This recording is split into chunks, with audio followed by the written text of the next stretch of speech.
G'day, ladies and gentlemen, and this is it. This is the moment to get revved up in the world of MMA. Look around the room. Remember where you are. Note down the time and the date. This is one of those life-changing moments, ladies and gentlemen. There is a new global fighting league that has been dropped. That's right, global. Anywhere around the world at any time. This is going to fix everything that has been wrong with MMA for the last 30 years. There's going to be teams. There's going to be a season. There's going to be a 50-50 revenue split between the promotion, which isn't calling itself a promotion, and the fighters. That's it, boys and girls. It is time to celebrate and welcome the new MMA league, not streaming anywhere because it doesn't have a TV deal yet, Global Fighting League. The Global Fight.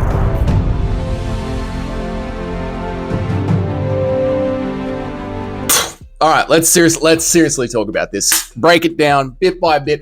And I am going to give some serious perspective on this. Usually, I just screw around because I don't really have anything professional to say. But that's because I'm a fan.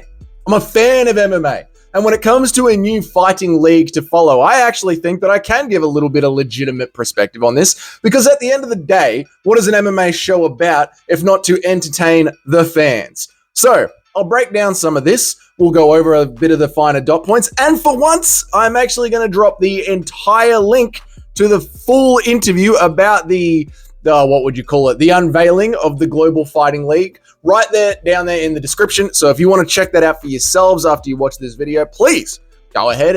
So what do we got? We got a new fighting promotion that does not want to be called a promotion. It wants to set itself up as a league, as a sport, as a legitimate organization. It is called the Global Fighting League. The Global Fighting League is going to be following a season format that is going to run over a year and have several teams from all over the world with an initially pre-signed 300 fighters. Some of them are established fighters. Some of them will be new fighters. And then as the teams draft at the start of the season, those fighters will be culled down to 150 or 120 fighters. And those select few will be signing an exclusive one-year contract with the Global Fighting League. A couple of teams, a couple of weight classes, 2 fighters from each team in each weight class from regions all over the world, yet to be announced. Now, my first reaction to this is that I hope that it goes well. JFL, I sincerely hope that it goes well, okay? But getting into the world of MMA as a new fighting promotion is insanely difficult. We as MMA fans have seen thousands by now, not thousands, but hundreds of organizations come and go, rise and fall. And it seems to me, sitting in this fan chair, watching the sport of MMA, as MMA gets bigger and bigger and bigger, with the great successes come the great failures. And as organizations try to come and grow, their failures just become bigger and the new announcements of these new organizations just become bigger. It is so hard to break into this sport now. I mean, MMA is still a very niche sport. You look at some of the biggest content creators about our sport on this global platform of YouTube. Just as one sort of datum point here, right? Just as one thing to look at. YouTube is massive, huge audience. The biggest creators in our sport would be maybe Chael Sonnen with 1 million subscribers. You could say the MMA Guru, who's just pushing up to 300,000 subscribers. You could say Ariel Helwani, 200,000 subscribers. ESPN itself, the UFC itself, 4 million subscribers. These numbers on a global scale are tiny. MMA is a tiny, tiny sport. So the more money, the reason I'm saying that is because as teams or leagues or organizations try and break into the world of MMA, they require more and more funding to take on the Goliath that is the UFC. However, the actual audience share, the eyeballs that they're fighting for to generate that revenue is not as big as we might feel it is when we are this deep into this sport. When you are watching a video like this, a small YouTube creator talking about MMA, MMA feels like the world to us.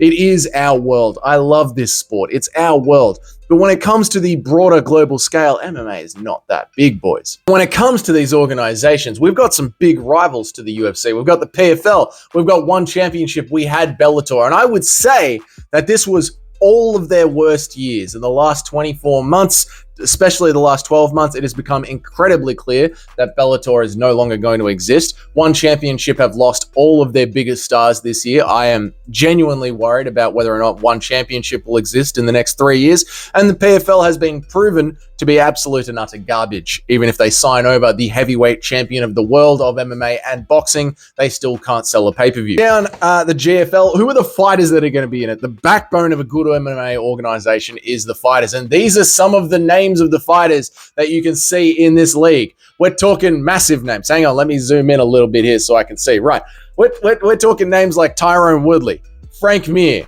Andrei Arlovsky, yeah, Alexei Olenek, Wanderlei Silva. Let's look at some of the age of these guys. We're talking 48, 47, 46, 44 years old. These boys are old and they're past the prime. And we're going to be acting like they're going to be fighting in a season. They're going to be fighting multiple times a year for seasonal world championships. No, this is all just drawing in some big MMA names to try and get us, the MMA fans, to try and get our juices flowing.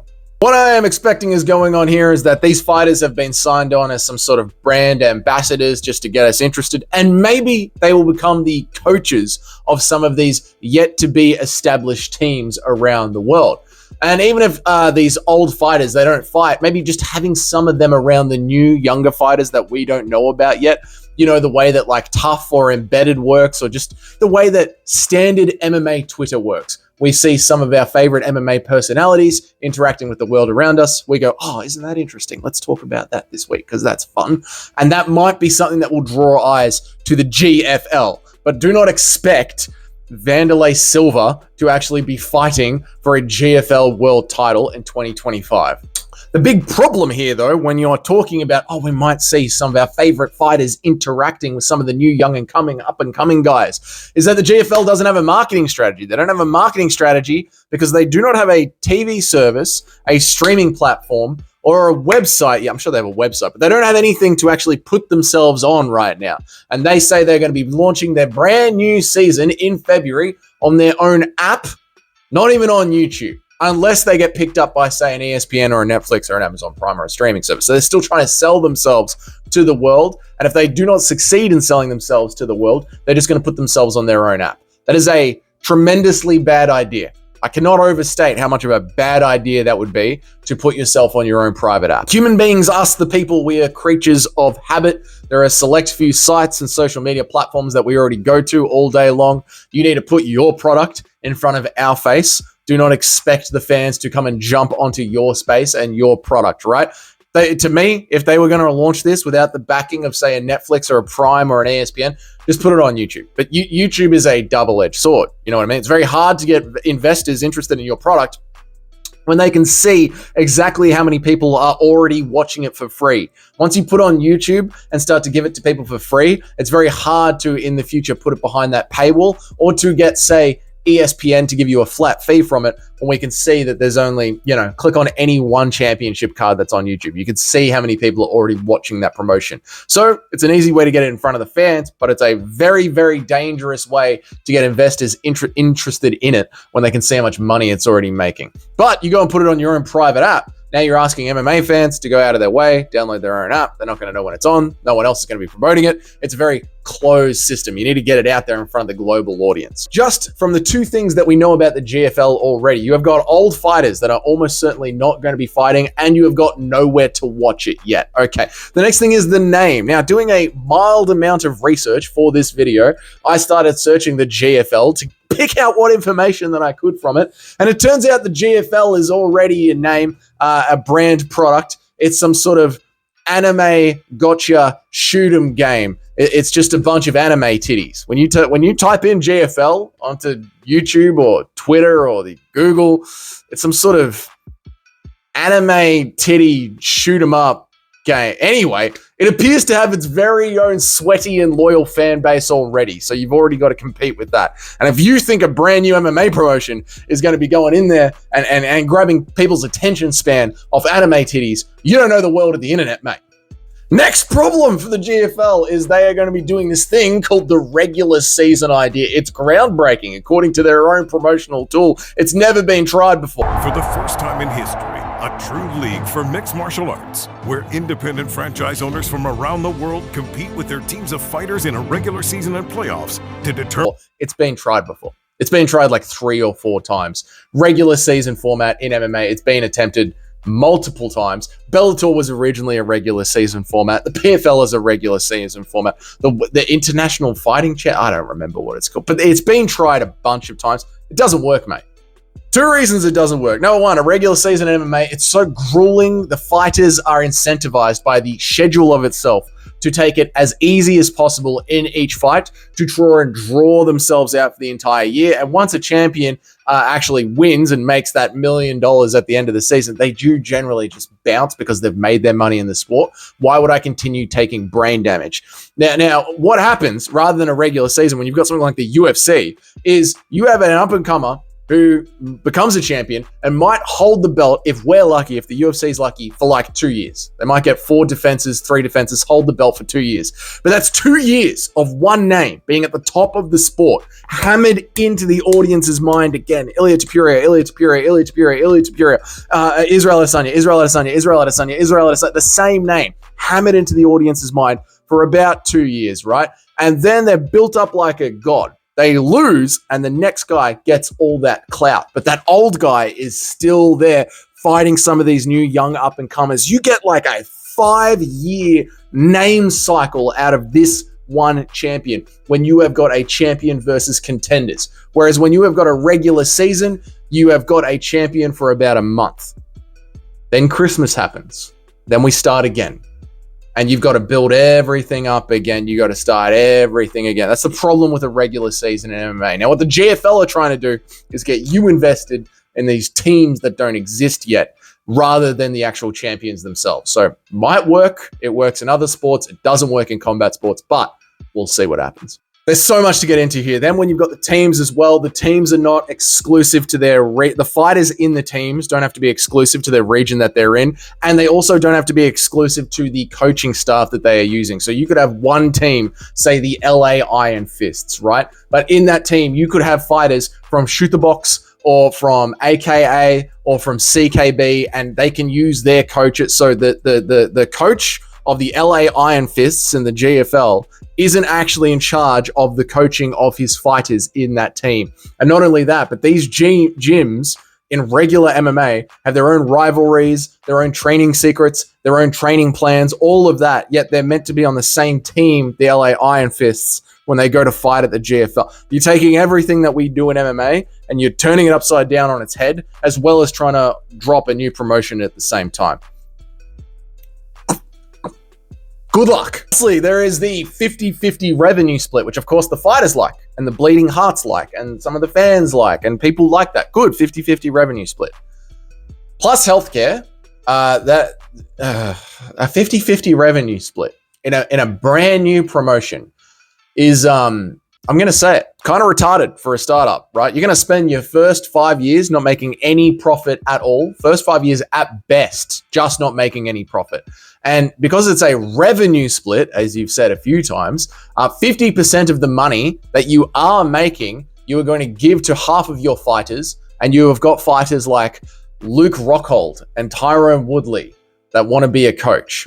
So you're burning cash out the gate where no one can watch you. This isn't going to go well. So, what do I think of the new news of the Global Fighting League? It's not going to go well. And look, I get this. I've seen a lot of the criticism already. Like I said, I did some preliminary research just for this video. A lot of people are disappointed by how not excited the fans are about hearing about this new league. And I think it's because the fans have watched so many organizations come and try and steal some limelight or grow. I remember Eagle FC. We've watched so many organizations come and start up and try and be a thing in the MMA world. And genuinely, as a fan, if you have watched this channel for any period of time, you know that I am desperate for something interesting outside of the UFC to fill that MMA hole in my life when WMMA or Fat Heavyweights is on. I yearn for one championship to be good. I want there to be something that is good. But just seeing these other organizations come in and try and break the mold rather than build themselves up as an established B league lets me down because I've seen them fail before, right? It's very strange to me that the organizations that do seem to be successful in MMA are just Eternal, Cage Warriors, LFA, Fight Nights over in Russia. These are just copy and paste versions of the UFC, but on a smaller scale. They follow the same formula, the same recipe, and it works. And every time we see someone come in and try and completely change the ingredients that makes MMA what it is, it seems to fall flat on its ass. And it just lets me down a little bit as an MMA fan. And I don't know if I can trust again, GFL. Video's gone on too long. I got to get to bloody work. So you let me know down there in the comments. What do you think about the GFL? Do you think it's going to be a thing? Do you think it's going to be good in the future? Let me know about it down there in the comments. Are you going to give it a shot? Yes or no? I'm going to give it a shot. Have a go. Let's see how it works. I don't think it's going to work, but good luck to it. Let's see how it goes. If this is your first time here, g'day. My name is Dougie. I make an MMA video every single day of the week, and I try and go live 3 times a week. I try to. All right, I'm doing my best, especially at this time of the year. Bloody madness out there, boys. But if you enjoyed this video, give it a like, hit subscribe, and until then, I will see you all in the next video.